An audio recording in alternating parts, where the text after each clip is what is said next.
আমার বয়সের একজন আমার কাছে আসছে, এসে তার ছোট্ট একটা ছিদ্র, একটা ছোট্ট হচ্ছে ক্ষত হাতের মধ্যে হয়েছে, আঙ্গুলের মধ্যে, খুব দামি গল্প। তা সেই ক্ষতটা দেখে মনে হচ্ছে যে ঠিক হবে কি হবে না। বলা হলো যে ভাইয়া তুমি এইখান থেকে অন্য জায়গায় যাও। অন্য ডাক্তারের কাছে গেছে। কোথায় যাব? সার্জারির ডাক্তারের কাছে যেতে হবে। শোনো আগে, সার্জারির ডাক্তারের কাছে কখন গেছে, যাওয়ার পরে বলছে আপনার যে হাতের মধ্যে যে ছোট্ট একটা ক্ষত, এইটা কিন্তু আস্তে আস্তে আঙ্গুলটাকে পচায় ফেলতে পারে। বলেন কি বলেন আপনি? যে হ্যাঁ। বলছে তাহলে বাঁচার বুদ্ধি কি, যে আপনার আঙ্গুলটা কেটে ফেলতে হবে। তার আঙ্গুলটা কেটে ফেললো।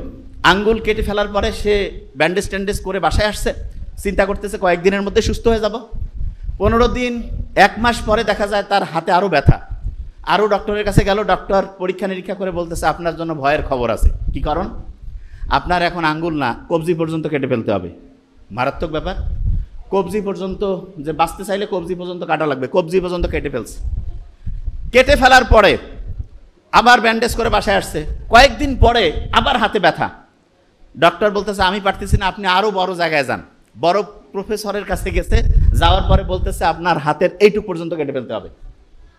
এইটুক পর্যন্ত কাটার পরে ওই প্রফেসর বলতেছে আমি তো জীবনে বহু রুগী দেখছি, কিন্তু এই রকম হাতে ক্ষত নিয়ে কোনো রুগীর দেখি নাই, যে আস্তে আস্তে একটা ছোট্ট আঙ্গুল, তারপরে হাতের কবজি, এরপরে হচ্ছে এই যে কোনোই পর্যন্ত কাটা লাগে, এরকম দেখি নাই। তা বলছে দেখেন আপনি জীবনে কোনো কিছু করছেন কি না, একটু আপনি ভালোভাবে হচ্ছে কোনো ভালো মানুষের কাছে যান, যে দেখেন যে আপনার জীবনে আরও কোনো ব্যাপার আছে কিনা। তো ওই লোকটা অনেক খোঁজাখুঁজি করে খুব জ্ঞানী সৎ একজন মানুষের কাছে গেছে, যে বলতেছে যে আমার এই অবস্থা হয়েছে। তা বলছে ওই লোকটা খুব আধ্যাত্মিক টাইপের মানুষ, তো উনি হচ্ছে চোখ বন্ধ করে কিছুক্ষণ কি ভাবনা চিন্তা করলো, তারপরে বলল যে তুমি কি তোমার এই হাত দিয়ে কাউকে কোনো কিছু ঠকিয়েছো, কারোর সাথে কি কোনো খারাপ কিছু করছো, অন্যায় করছো? বলছে যে কি করে। তারপরে সে কাঁদতে শুরু করছে, ওই তরুণ বালকটা।